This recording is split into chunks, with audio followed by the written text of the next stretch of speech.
नमस्कार, भारत 24 देख रहे हैं आप। मैं हूं आपके साथ पूजा दर। रुक करेंगे इस वक्त की बड़ी खबर का। 6 राज्यों की 7 विधानसभा सीट पर वोटिंग। उत्तर प्रदेश, उत्तराखंड, पश्चिम बंगाल में वोटिंग लगातार जारी है। त्रिपुरा, केरल, झारखंड में भी वोटिंग लगातार जारी। उपचुनाव में इंडिया की कड़ी परीक्षा है। गठबंधन होने के बाद ये पहला बड़ा चुनाव है। तो 6 राज्यों की 7 विधानसभा सीटों पर उपचुनाव के लिए मतदान जारी है। वोटों की गिनती होगी 8 सितंबर को। एक तरफ देखिए विपक्षी गठबंधन इंडिया और बीजेपी के बीच में उपचुनाव में मुकाबला है। सत्ताधारी भाजपा विपक्षी गठबंधन का सीधा सीधा मुकाबला है। ऐसे में अगले साल होने वाले लोकसभा चुनाव के लिहाज से भी ये उपचुनाव काफी अहम माना जा रहा है।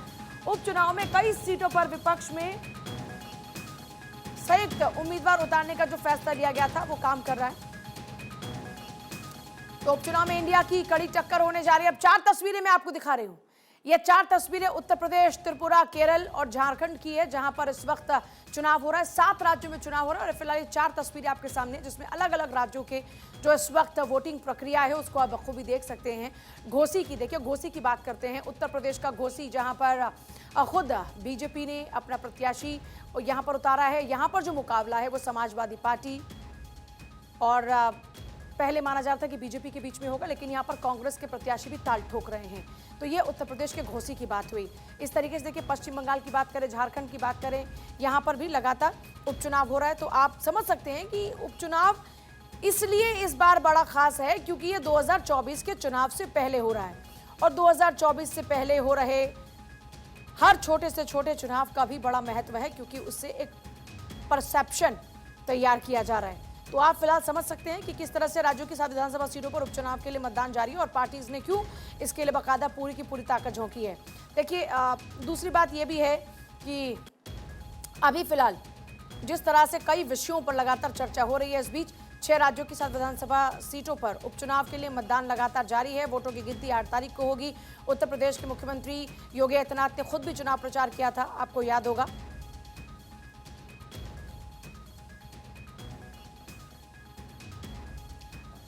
और सीधे घोसी का रुख करते हुए आदर्श का मैं इधर आपको रुख करते हुए बताऊंगी कि घोसी से जो आदर्श हमारे साथ हैं वहां पर क्या चल रहा है। आदर्श, अगर घोसी की बात करते हैं, बेहद दिलचस्प उपचुनाव है घोसी का। ऐसे में जनता देख रहे हैं काफी तादाद में यहां पर पहुंच रही है। आमतौर पर उपचुनाव में उतना ज्यादा उत्साह नजर नहीं आता, लेकिन घोसी सीट को लेकर वोटर भी काफी उत्साहित नजर आ रहा है। अब बिल्कुल घोसी का जो चुनाव है बेहद महत्वपूर्ण भी माना जा रहा है। कहा यह जा रहा है कि पूर्वांचल में जो 2024 का समीकरण होगा, कहीं न कहीं घोसी से उस बात का अंदाजा लग जाएगा। और इसीलिए जो है, चाहे हम बीजेपी की बात करें या फिर समाजवादी या फिर इंडिया गठबंधन की बात करें, दोनों के लिए परीक्षा की घड़ी है। और क्योंकि बीजेपी से बड़े चेहरे जो है यहाँ पर चुनाव प्रचार कर चुके हैं। समाजवादी पार्टी के भी मुखिया अखिलेश यादव पहली बार उपचुनाव में उतरे हैं और उन्होंने भी जाकर अपने तमाम लोगों के साथ प्रचार किया है। और निश्चित तौर पर यहाँ से दारा सिंह चौहान और सुधाकर सिंह जो समाजवादी पार्टी से हैं और दारा सिंह चौहान बीजेपी से जो चुनाव लड़ रहे हैं, इनकी जीत हार के फैसले से ही ये तय होगा कि आखिर 2024 में कहीं न कहीं पूर्वांचल का समीकरण क्या बन सकता है। और सबसे बड़ी बात यह है कि जो एनडीए की अलायंस है, चाहे हम राजभर की बात करें या फिर निषाद पार्टी की बात करें, घोसी की हम सीट पर अगर हम बात करें तो इनकी संख्या 50 से 60 हज़ार वोटरों के आसपास की है, यानी 50 हज़ार के आसपास राजभर भी हैं, तो वहीं 40 से 50 हज़ार के आसपास निषाद पार्टी के जो निषाद के जो लोग हैं समाज के वो भी हैं। तो ऐसे में निश्चित तौर पर इन दोनों एनडीए अलायंस के लिए भी कहीं न कहीं एक बड़ा समय होगा जिसमें ये पता चलेगा कि आखिर ये वोट अपने एनडीए अलायंस को टर्नओवर करने में कामयाब हो रहे हैं या नहीं हो रहे हैं। देख सकते हैं कि सुधाकर सिंह जो समाजवादी पार्टी के प्रत्याशी हैं वो यहाँ पर मतदान करने के लिए पहुंचे हुए हैं। तस्वीरें आप देख सकते हैं।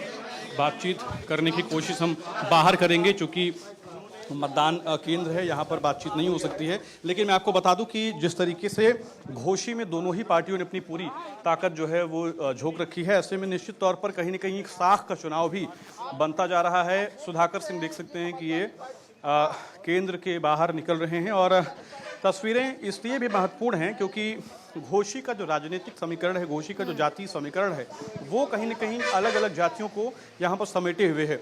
90 हज़ार के आसपास यहाँ पर मुस्लिम मतदाता हैं, 60 हज़ार के आसपास यादव हैं और बाकी दूसरे जो वो हैं वो भी से बात।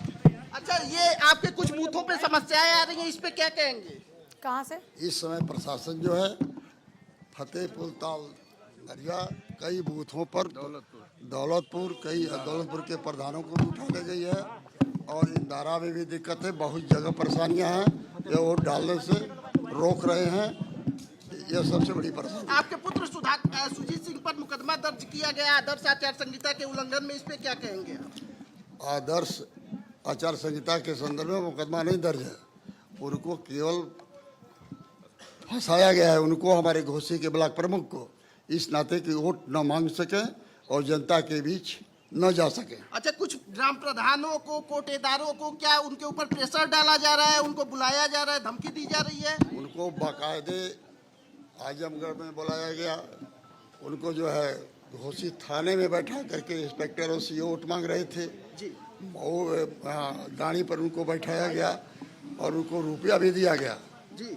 सारे प्रधानों को, बीडीसी के मेंबरों को, लेकिन वो रुपया भी ले लेंगे, वोट भी नहीं देंगे। अच्छा, ये मंत्री जो गली गली गांव गांव घूम के गए, एक मतदाता को एक जल शक्ति मंत्री ने बुलाया और मतदाता कह रहा है कि नहीं मैं सपा को वोट दूंगा, ये लोग गांव गांव तो देख सकते हैं आप यहाँ पर सुधाकर सिंह हैं जो यहाँ पर बयान दे रहे हैं, हालांकि वोट देकर निकले हुए हैं। जैसा कि मैं आपको बता रहा था कि जातीय गणित यहाँ पर बेहद महत्वपूर्ण है। 90,000 के आसपास जो हैं वो यहाँ पर मुस्लिम मतदाता हैं, 60,000 के आसपास जो हैं वो यहाँ पर यादव हैं और 50 से 60,000 के आसपास की ही संख्या में निषाद और राजभर अलग अलग संख्या में हैं। तो निश्चित तौर पर एक बड़ा राजनीतिक समीकरण जो एनडीए के लिए होगा वो भी यहाँ पर देखने को मिलेगा कि आखिर इस जीत से एनडीए का वोट बैंक जो राजभर और निषाद पार्टी के जरिए क्या उनको ट्रांसफर हो पाता है या नहीं हो पाता है। और इसी से कहीं न कहीं पूर्वांचल की भी एक झलक देखने को मिलेगी कि 2024 के चुनाव में क्या राजभर जो एनडीए के साथ जुड़े हैं और निषाद पार्टी जो पहले से उनके साथ गठबंधन में है उनका फायदा मिलता है या नहीं। तो निश्चित तौर पर दोनों ही पार्टियों के लिए साफ की लड़ाई है और देखने वाली बात यह है जाहिर सी बात है बीजेपी सीट को सस्टेन करना चाहती है, समाजवादी पार्टी सीट को अपने कब्जे में करना चाहती है, अपना आंकड़ा बनाना चाहती है और अपने लिए पूर्वांचल में जिस पीडीए की बात अखिलेश बार बार कर रहे हैं उसके तहत यहाँ पर लोगों के मन में पैठ बनाना चाहती है। तो दोनों के लिए इस साख वाली बात है, करो या मरो की स्थिति है।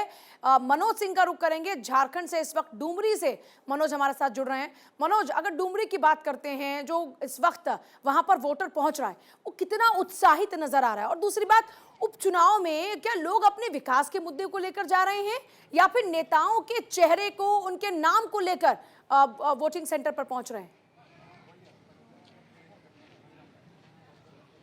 देखिए, जहां तक डुमरी विधानसभा के उपचुनाव का सवाल है तो मैं अभी तक कई बूथों पर गया हूं।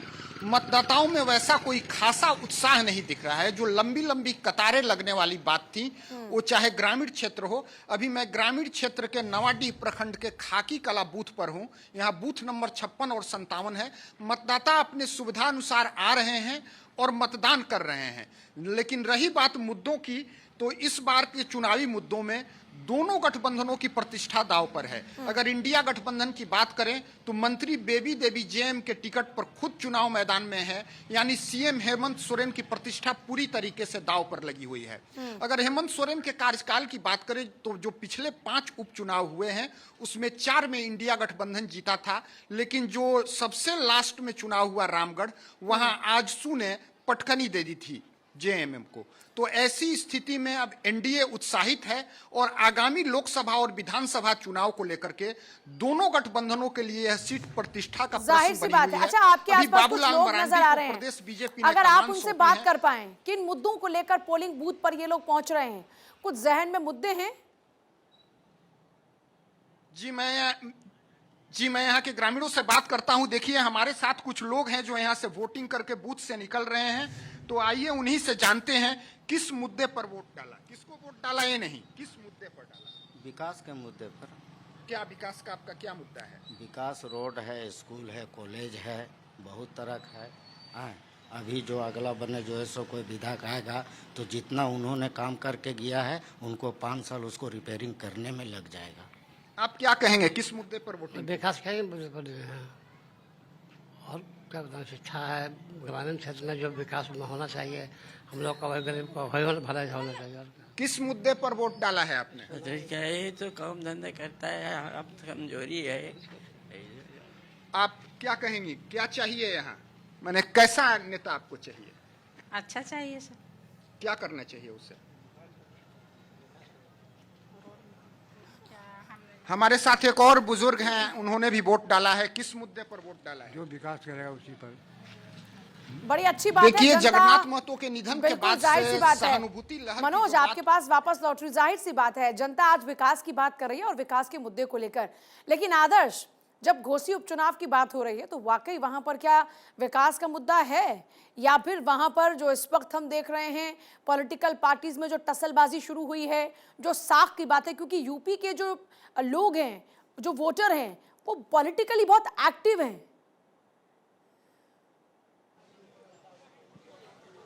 बिल्कुल आपने सही कहा, चूंकि ये उपचुनाव है और यूपी में अगर हम बात करें तो घोसी का जो उपचुनाव है निश्चित तौर पर साख का मुद्दा ज़्यादा होगा, क्योंकि अगर हम देखें तो सरकार पहले ही बन चुकी है। तो ऐसे में सरकार बनाने बिगाड़ने की स्थिति इस चुनाव से इसका कोई मतलब नहीं होगा। यानी निश्चित तौर पर घोसी चुनाव कोई भी पार्टी जीते या हारे, उससे सरकार बनने या बिगड़ने की स्थिति नहीं है। तो निश्चित तौर पर विकास का मुद्दा तो होगा ही, लेकिन इतना बड़ा प्रभावी मुद्दा नहीं होगा कि जिससे ये तय हो सके कि घोसी की एक सीट से कोई सरकार बनने या बिगड़ने में कोई महत्व हो सकता है। लेकिन निश्चित तौर पर जैसा कि आपने कहा कि यहां पर ये दोनों ही पार्टियों की साख दांव पर लगी हुई है।